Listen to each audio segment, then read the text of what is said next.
Hello, my name is David Driscoll. In this fairly short video, I want to talk about a topic that I'm labeling, and rightly so, paralinguistics.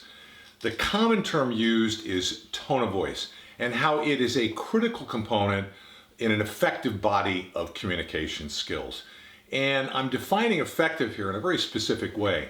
Effective communication skills are skills that allow you to get to your goal, whatever that goal might be, whether it's feedback to an employee, a conversation face-to-face or over the phone with a customer. So whatever your goal is in that interaction, certain communication behaviors are going to be more facilitative, more effective, more instrumental in helping you to achieve that goal.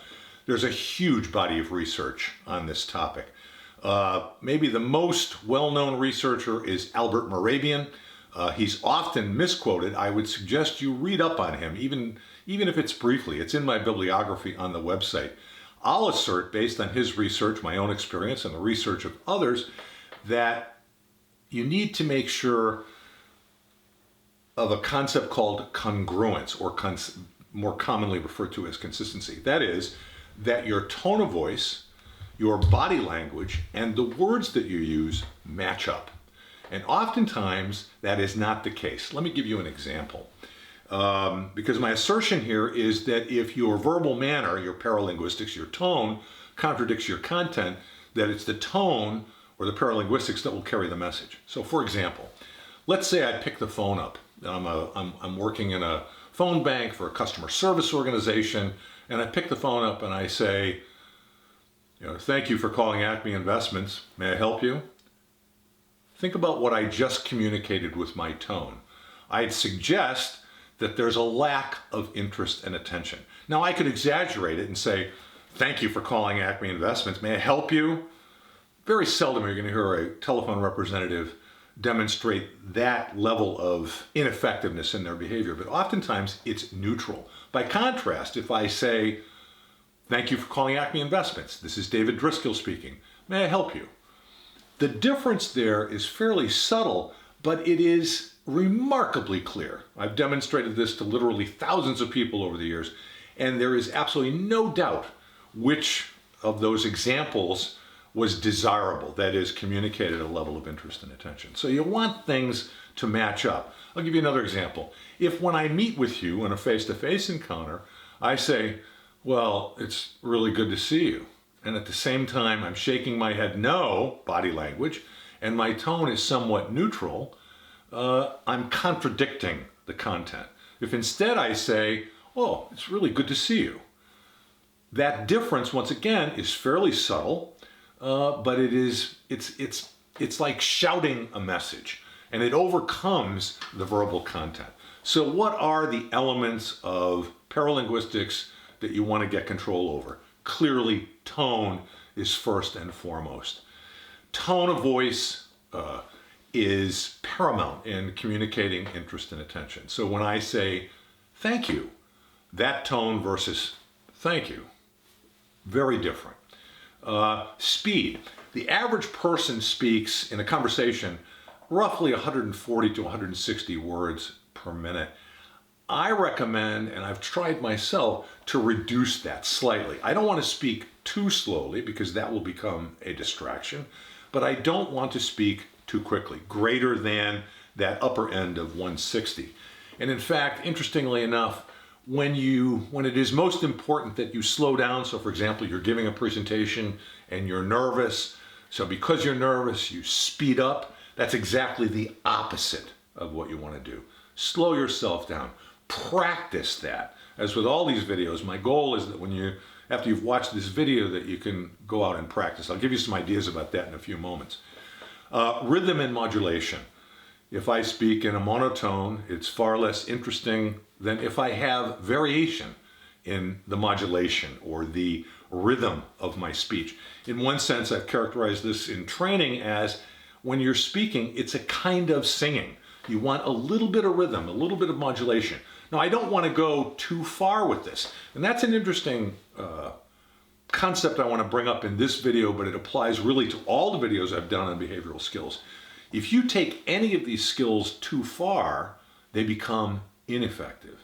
So if you think about this concept of modulation or rhythm, and you're all over the board, you're real high, real low, it's going to become a distraction. It does the opposite. So there's a middle ground here of effectiveness. Pauses, waiting, that's part of your verbal manner. When someone says something, very often what we hear other people doing is responding before that other person even finishes.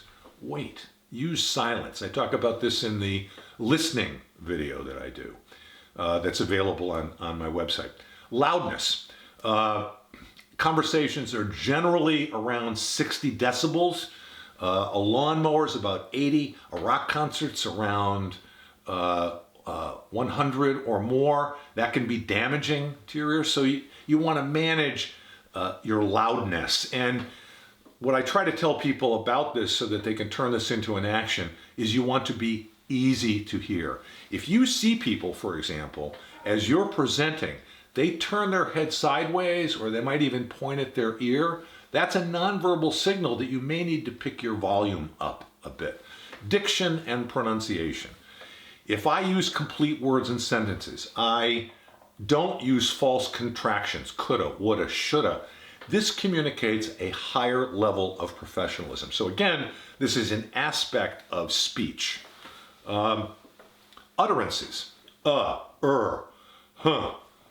These behaviors, interestingly enough, are not necessarily inherently negative. So for example, in a phone call, they can't see me nodding my head, so I may need to say on occasion, to communicate interest and attention. So be aware of your context.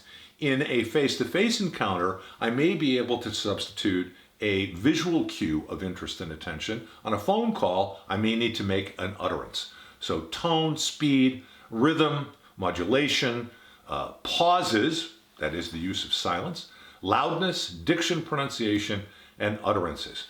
There's 2 or 3 ways that you can improve your skills. I'll give you 2 of them. And the most important way, and it's the easiest way, and it's a way I've encouraged literally thousands of people to use over the course of my 40 years in training, and then again, very few people have done it, record your voice. Here we are in the 21st century, you probably have a smartphone, it inevitably has a voice recorder, just record your voice. Do so legally, by the way, don't record a conversation over the phone, for example, with a customer, but or if you're in a phone unit, you may be able to get that recording. Listen to it. Interestingly enough, you will almost automatically begin to adjust your verbal manner, your paralinguistics. You might also get input from others on what you're communicating via tone. And go to somebody who's credible, who you've interacted with a lot, and they may be able to give you good feedback. But by far, of these 2 methods, the most effective is to record your voice, listen to it, pick out something you want to work on it, then pick something else on, work on it. As I've talked about in another video, this is a skill, it's not a talent. Certainly some people have talents with regard to communication, but talent is always insufficient in and of itself. You need to modify or expand that talent or add to that talent through learning new skills and then practicing those skills. So if you do nothing else after you leave this call, or after you leave this video rather, record your voice, listen to it, work on something you've heard. Thanks very much. If you've got something for video, make sure you hit subscribe and the thumbs up. That's feedback for me.